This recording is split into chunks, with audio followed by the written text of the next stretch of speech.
Bismillahirrahmanirrahim. Assalamualaikum warahmatullahi wabarakatuh. Alhamdulillahirabbil alamin wa bihi nasta'in ala umuri waddin. Asyhadu an la ilaha illallah wahdahu la syarika lahu wa asyhadu anna Muhammadan abduhu wa rasuluh. Allahumma shalli wa sallim wa barik ala sayyidina Muhammad abdika wa rasulika nabiyil ummi wa ala alihi washabbihi ajma'in. Rabbi shrah li sadri wa yassir li amri wa hlul 'uqdatam min lisani yafqahu qawli. Rabbana zidna 'ilma wa rzuqna fahma waj'alna minasy shalihin. Ya Allah ya Rabb, ya Maha Pengasih lagi Maha Penyayang, ampuni ya Allah dosa orang tua kami. Ampuni ya Allah dosa kami ya Allah. Ya Allah, mudahkan kami mencari ilmu, mudahkan kami mempelajari ilmu, mudahkan kami ya Allah memahami ilmu dan mengamalkannya. Ya Allah, berkahi majelis ini, berkahi rumah kami ya Allah. Amin ya rabbal alamin. Mari kita mulai kajian tasawuf, manajemen qalbu, manajemen hati dengan membacakan nomor kitab. Adapun pahalanya kita hadiahkan untuk Nabi Muhammad SAW, Rabbul dan sahabat-sahabatnya, kemudian untuk para tabi'in, tabi'ut tabi'in, untuk Syekh Qadir Al-Jailani, untuk Syekh Imam Ibnu Athaillah Sakandari, untuk guru-guru kita, untuk kedua orang tua kita untuk kaum muslimin dan muslimat pada umumnya. Al-Fatihah. A'udzu billahi minasy syaithanir rajim. Bismillahirrahmanirrahim. Alhamdulillahi rabbil alamin. Ar-Rahmanir Rahim. Maliki yaumiddin. Iyyaka na'budu wa iyyaka nasta'in. Ihdinas siratal mustaqim. Siratal ladzina an'amta 'alaihim ghairil maghdubi 'alaihim waladdallin. Amin. Ilahi antal maqsudi wa ridhaka maghdubi. Ya Allah, Engkau yang kami tuju, ridho-Mu yang kami cari. Bapak, Ibu, jemaah salat subuh yang dirahmati oleh Allah Subhanahu wa taala. Makasih Pak ya. Semoga Allah balas. Makasih ya Pak. Semoga Allah balas. Sudah dapat semua materinya, yang di luar sudah dapat semuanya materinya.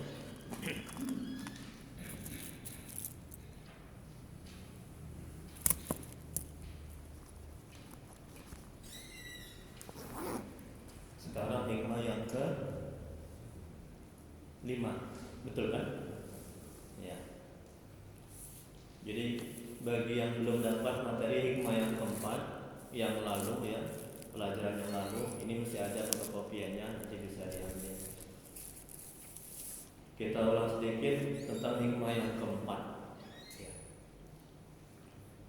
Kitab Halikam Syekh Al-Imam Ibnu Athaillah Sakandari, semoga Allah merahmati dan meridhoinya. Beliau mengatakan, ini hikmah yang keempatnya, hikmah yang lalu ya. Sebelum kita masuk hikmah yang kelima. Dalam kitabnya Halikam, beliau mengatakan, tenangkanlah jiwamu dari tadbir. Tadbir itu adalah mengatur dan mengurus perkara duniawi. Karena apa yang telah diatur dan diurus Allah, janganlah kamu turut mengatur dan mengurusnya. Nah, itu hikmah yang keempat. Jadi Al-Imam mengajarkan kepada kita Ya, untuk tidak tamak, untuk tidak rakus, untuk tidak terlalu fokus kepada dunia ini. Karena sudah selesai dibagikan rezeki kita, ya. Sudah ditentukan oleh Allah di masa azali, masa di mana segala sesuatunya itu belum ada kecuali Allah. Rezeki kita sudah tertulis di kitab Lauh Mahfuz, sudah beres dibagikan. Kemudian kapan kita mati itu sudah tertulis di kitab Lauh Mahfuz. Kemudian kita celaka atau bahagia itu sudah selesai diciptakan, ditulis dan ditentukan. Dan apa yang akan kita jalani di dunia ini itu sudah selesai semuanya tertulis dan diciptakan sebelum kita ada. Ya. Nah, jadi ini kita tinggal menjalani aja apa yang sudah ditentukan oleh Allah, apa yang sudah diciptakan oleh Allah, apa yang sudah ditulis oleh Allah. Jadi Al-Imam mengajarkan kepada kita, jangan kita tamak dan rakus.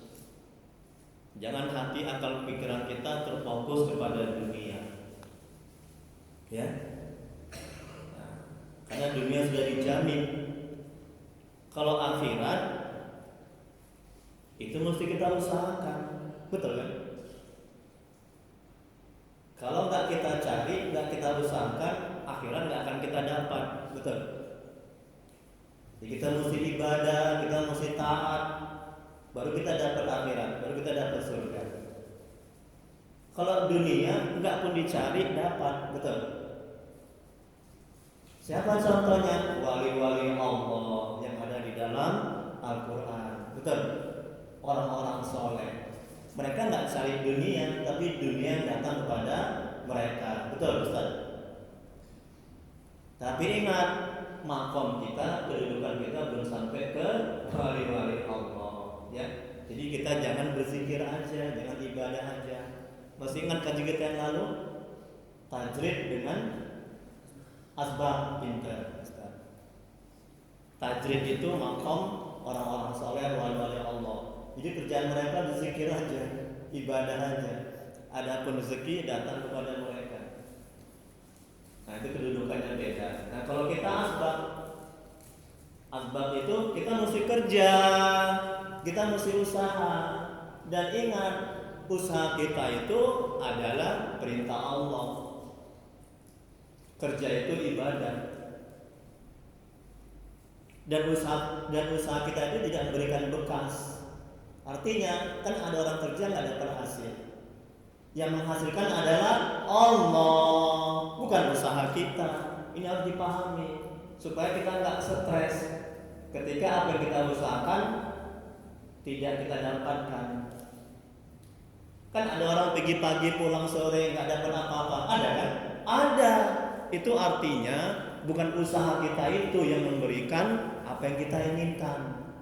Makanya jangan bergantung bersandar kepada usaha kita, tapi bergantung bersandarlah kepada Allah, kepada rahmatnya, kepada karunia-Nya. Kalau kita bergantung bersandar kepada usaha kita, kemampuan kita, kepintaran kita, oh aku S2, aku S1, aku udah pengalaman. Ketika apa yang kita inginkan, kita harapkan tidak terjadi, kecewa kita, sakit hati kita, berhenti kita beramal ibadah. Ustaz, stres saya Ustaz, sudah maksimal usaha saya, tapi apa yang saya dapatkan? Nol. Nah, ini kaji kita yang lalu. Jangan kita bergantung bersandar kepada amal ibadah, kepada usaha kita. Jadi ya, Imam di hikmah yang keempat mengatakan, hikmah yang lalu, tenangkanlah jiwamu dari tadbir, yaitu mengatur dan mengurus perkara duniawi. Karena apa yang telah diatur dan diurus oleh Allah, janganlah kamu turut mengatur dan mengurusnya. Bukan nggak boleh kita mengatur, boleh, tapi mengaturlah. Jangan berpegang bersandar kepada usaha kita, tapi berpegang bersandar kepada Allah dan kepada karunia-Nya. Dan mengaturlah untuk mengatur akhirat yang berhubungan dengan akhirat. Misalnya apa? Mengatur, mengurus bagaimana supaya taubat yang baik, mengatur, mengurus bagaimana supaya dekat kepada Allah. Ustaz, Kalau mengatur bisnis, usaha boleh. Tapi jangan keterusan di hati, terus ingat bisnis dan usaha. Jangan. Ya udah ingat, udah lupakan. Cukup kita planningkan aja. Ya, jangan ketika kita mau sholat ingat bisnis, ketika kita mau sholat ingat urusan kita, ketika kita mau zikir ingat dagang kita, ingat kedai kita. Oh, ini yang dilarang oleh Allah, ini yang dilarang oleh Nabi, ini yang dilarang oleh Al-Imam Ibnu Athaillah Sakandari. Paham Bu? Alhamdulillah. Ini kajian yang kita lakukan. Kenapa saya ulang? Supaya ingat kembali. Karena dari hikmah yang lain itu ada hubungannya. Dari hikmah yang satu ke hikmah yang lain itu ada hubungannya. Makanya saya ulang sedikit. Jadi bagi yang belum ada, yang kemarin hikmah yang keempat juga diambil di sini ya. Baik, kita masuk ke hikmah yang kelima. Tolong diperhatikan materinya. Ini saya lengkap ya. Kalau saya mati nanti tangannya ngalir terus kepada saya dan kepada Bapak juga. Amin ya rabbal alamin. Ini ada 4 halaman. Alhamdulillah, mudah-mudahan saya selesai. Syekh Al-Imam Ibnu Athaillah Sakandari, semoga Allah merahmati dan meridhoinya. Amin ya rabbal alamin.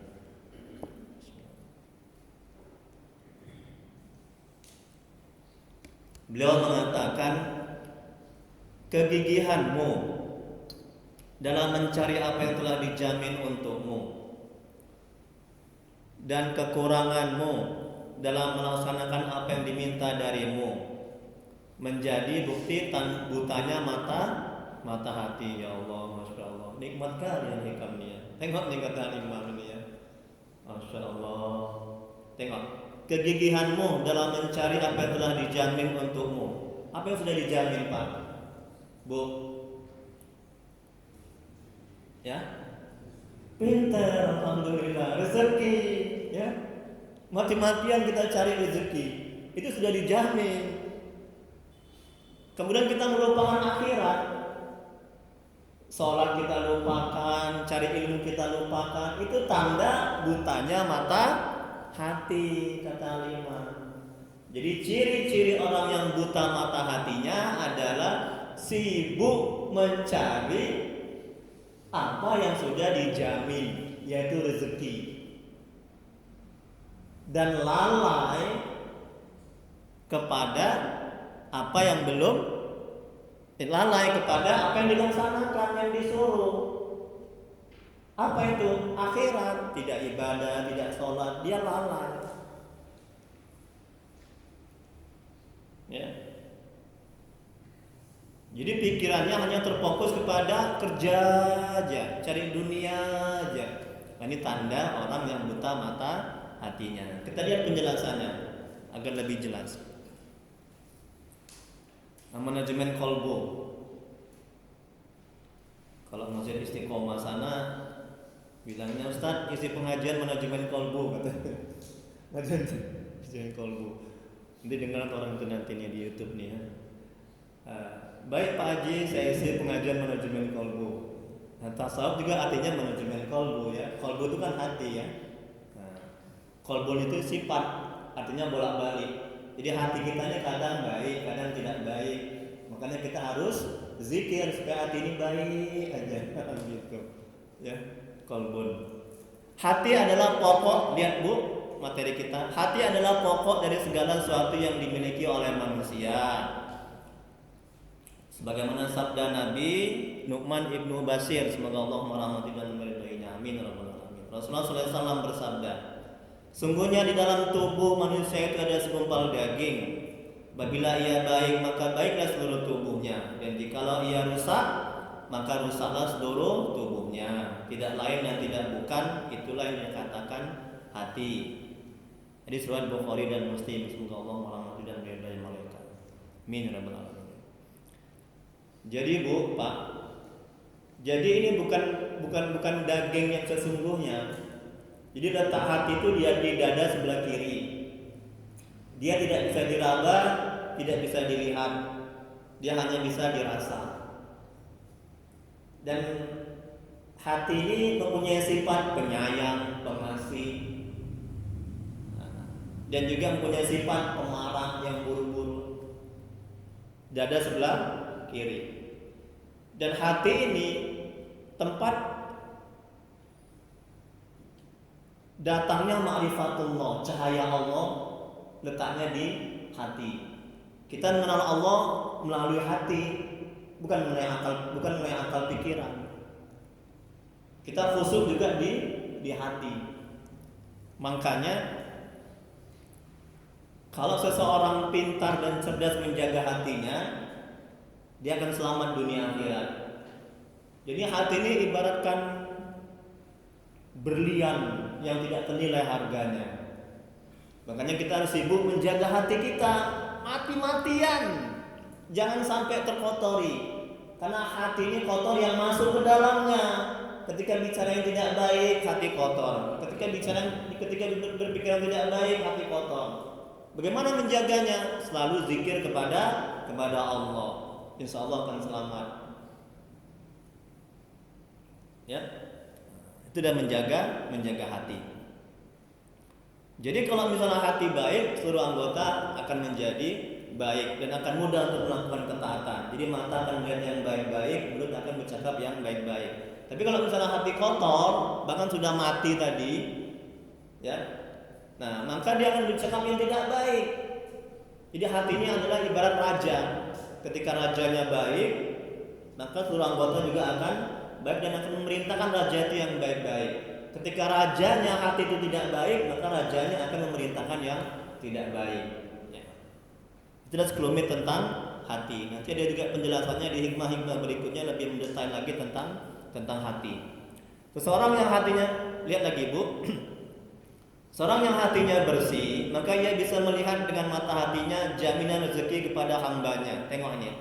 Jadi kalau hati kita bersih, ya, hati kita itu bisa melihat jaminan rezeki yang Allah kasih kepada kita. Hati kita bisa ridho, hati kita peka. Tapi zaman sekarang orang sibuk untuk mengobati badan, betul? Betul kan Pak? Bapak, kenapa pergi ke luar negeri? Ini saya ada komplikasi ginjal, badan yang sibuk. Pernah nggak kita melihat, aku mau keluar negeri lah, kenapa? Aku mau ngobati penyakit hatiku, sombong. Pernah Bu? Aku mau ngobati penyakit hatiku, nggak khusyuk kalau sholat. Aku mau ngobati penyakit hatiku, susah melihat orang senang melihat orang susah. Tetangga beli kulkas, kita yang kedinginan. Tetangga naik pangkat, kita yang ngok-ngok, alhamdulillah. Ini penyakit hati. Ini kata Al-Imam, seseorang yang hatinya bersih, maka ia bisa melihat dengan mata hatinya jaminan rezeki kepada hambanya. Makanya selalu bersihkan hati kita dengan zikir, jangan sampai terkotori. Seolah mata hati kita nanti akan bisa melihat jaminan rezeki. Oh iya, sudah selesai rezeki dibagikan. Nah, tengok tuh ulama-ulama orang soleh, mereka nggak kerja, mereka bisa makan. Tengok tuh cecak itu, rezekinya bisa terbang nyamuk, tapi dia hidup, diantarkan nyamuk itu ke mulut cecak oleh Allah. Tengok kan? Coba kalau kita punya akal, itu cecak itu yang nggak punya akal. Kita masuk punya akal, masa kita nggak bisa hidup? Yang mustahil. Kemudian berikutnya, sehingga ia tidak melalaikan kewajiban-kewajiban yang dibebankan Allah kepadanya. Firman Allah Quran surah Az-Zariyat ayat 57 sampai 58. Ini kata Allah supaya diingat, aku tidak menghendaki rezeki sedikit pun dari mereka, dan aku tidak menghendaki supaya mereka memberi aku makan, kata Allah.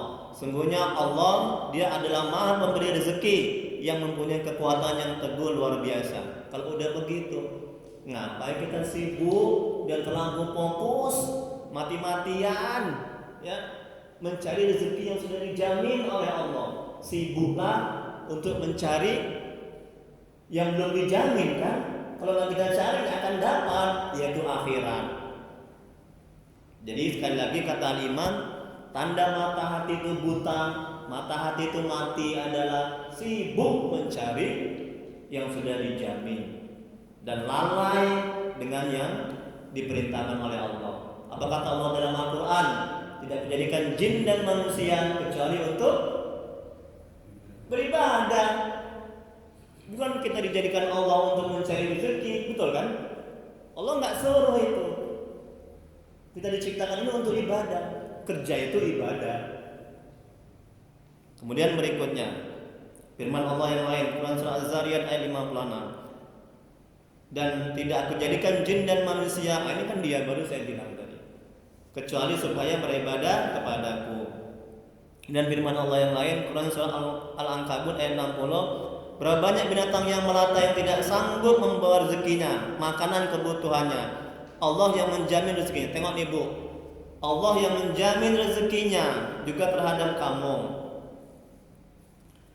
Kemudian berikutnya dari ayat di atas memberikan pengertian kepada kita bahwa dalam masalah rezeki kita tidak boleh susah, sebab sudah ada dalam jaminan Allah. Asal saja kita berusaha. Tengok itu. Yang penting kita berusaha, ibadah, usaha. Insya Allah pasti Allah kasih. Ya. Nah, jadi ingat, kita usaha itu bukan untuk menghasilkan apa yang kita inginkan. Catat. Kalau itu yang kita lakukan, ketika apa yang kita usahakan belum terjadi, tidak dapat, kita akan stres, menderita. Ini manajemen hatinya. Tapi kita berusaha itu menjalankan perintah Allah, karena kerja itu adalah perintah Allah, ibadah. Ya Pak ya. Nah, jadi ketika kita niatkan ibadah kerja itu, ketika apa yang kita usahakan belum tercapai, kita nggak akan stres, kita nggak akan kecil hati, kan sudah dapat pahala. Ini setan menjauh, hawa nafsu melemah, tertekan. Akhirnya kita bisa bersabar ketika apa yang kita usahakan belum tercapai. Nah, ini manajemen kolbunya. Masjid Istiqomah suka bilang manajemen kolbu, manajemen hati. Tenang hati kita. Enak nih Pak, Bu, demi Allah enak kalau kita mampu dan pintar mengelola hati kita. Ya, selamat kita. Nggak stres kita hidup ini. Ya, nggak kecewa kita, nggak sakit hati kita. Ketika kita belum dapat rezeki, ketika ada yang menzolimi, ya, ketika anak belum taat, suami belum taat, istri belum taat, anak kena musibah, hati ini hati, ya, sebelah kiri, bukan hati di sini ya, hati sebelah kiri, dada sebelah kiri, tolong dijaga itu, ya, harus mati-matian, ya, kalau enggak kita enggak akan selamat. Bagaimana menjaganya? Zikir. Kemudian taat kepada Allah. Kemudian berikutnya, apabila Allah menghendaki hambanya menjadi penghuni neraka, Allah sibukkan zahirnya dalam urusan dunia dan hatinya cinta kepadanya. Akhirnya kabur mata hatinya sehingga menguasai mata zahirnya terhadap mata batinnya dan tidak terlihat kecuali yang nampak pada mata batin. Nah ini, kalau seseorang itu sibuk dengan dunia, akhirnya apa? Akhirnya mata batinnya ini ketutupi dengan maksiat dan dunia itu. Jadi yang nampak hanya dunia aja, hanya kerja aja, hanya bisnis aja. Ya, ini akibatnya orang yang melalaikan perintah Allah. Nah, jadi musibah yang paling besar adalah bukan kehilangan anak, istri, pangkat, jabatan. Ya Allah, itu kecil. Ya. Musibah yang paling besar adalah apa, Bu? Matinya, butanya mata hati. Itu yang paling besar itu. Kalau dia nggak bertobat kepada Allah, tobat nasuha, dia nggak akan bisa taat kepada Allah. Dia nggak bisa ibadah. Nah, itu caranya itu, supaya hati ini nggak buta, supaya hatinya ketika dia buta, ya. Kemudian supaya bersih hati itu, supaya melek mata hati itu, dia harus tobat dulu kepada Allah, tobat nasuha. Nah, kemudian dia mandi tobat dulu. Yang berikutnya dia harus sholat sunat tobat dulu. Mohon ampun. Apa syarat tobat? Menyesali, tidak mengulangi, dan berjanji melakukan kebaikan. Dan bila ada hak orang, kita kembalikan. Misalnya kita ambil barang orang, kita kembalikan. Karena kalau nggak kita kembalikan barang itu, tobat kita nggak akan diterima. Kalau kita ada menzalimi orang, menyakiti orang, kita minta maaf kepada orang itu. Kalau nggak, tobat kita nggak akan diterima. Masya Allah. Itulah syarat tobat seperti yang dikemukakan Imam Nawawi. Semoga Allah merahmati dan meridhoinya. Ya. Nah, jangan tobat aku ya, tapi sandal orang itu dibekam jadi rumah kita. Itu tidak akan diterima. Tobat aku, ya Allah, tobat aku, sambil nangis dia kan. Ya. Tapi dia nggak minta maaf sama orang yang dia zalimi, itu nggak akan diterima itu. Ya. Nah, itu bagi orang yang sudah mata hatinya buta. Nah, ciri-ciri mata hati buta, susah untuk ibadah, susah untuk taat. Dinasihati itu nggak mau, marah, sok pintar kau, sok alim kau, kau udah ahli surga aja kau, marah dinasihati. Ya, berat untuk taat dia. Nah, kena gangguan jin. Ya. Sering kadang marah-marah, masalah kecil aja marah-marah. Kemudian emosian, susah taat, itu ciri-ciri orang yang diganggu jin itu. Yang Qarin dari bangsa jin yang kafir. Itu kata Nabi, bukan kata saya. Makanya harus tobat nasuha, kalau enggak bisa. Kemudian berikutnya Bu, lihat Pak, halaman 2. Sezaruk. Semoga Allah merahmati dan meridhoinya. Beliau mengatakan bahwa jika Allah ingin menghinakan seorang hamba, maka dia akan menyibukkannya dalam urusan lahir dengan melayani makhluk, dan dalam urusan batin dengan mencintainya. Dia akan senantiasa seperti itu hingga cahaya mata hatinya terhapus. Setelah itu cahaya mata lahir menguasai mata hatinya, sehingga dia tidak bisa melihat selain segala yang indrawi. Ini kalau Allah mau menghinakan seorang hamba, ya. Yang nampak di mata hatinya hanya dunia. Dunialah segala-galanya, hartalah segala-galanya, ya. Nah, jadi nggak ada lagi cahaya di hatinya ini, ya. Nggak bisa masuk cahaya di hati, Bu. Kalau ini kan ketutup nih, ini untuk mendekati paham, ya. Ini gelasnya ketutup, bisa nggak saya isi air begini? Nggak bisa. Ya kan? Hati kalau udah ketutup dengan maksiat dan dosa, itu cahaya Allah, nur Allah nggak bisa masuk dalam hati.